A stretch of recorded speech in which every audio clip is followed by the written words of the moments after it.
Ассаламуалейкум, ардақты жетісу халқы.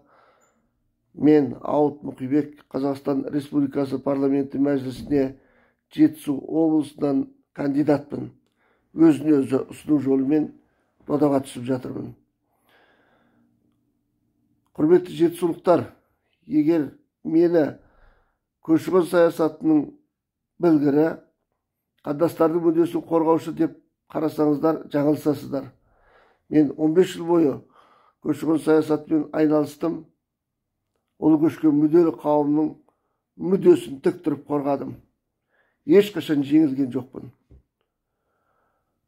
Бұл менің үлкен саясатқа барардағы басып өткен баспалдағым есебінде көші-қон саясаты.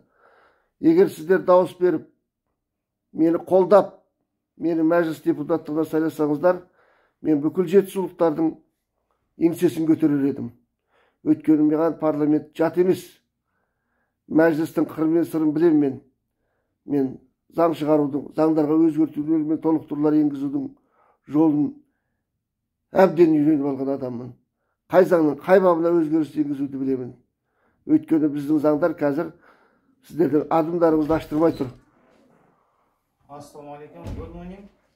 Ардақты ағайын, маған дауыс беріңіздер. Егер маған дауыс берсеңіздер, заңдар кемелді болады, мәжіліс беделді болады. Құрметпен, Ауыт Мұқибек.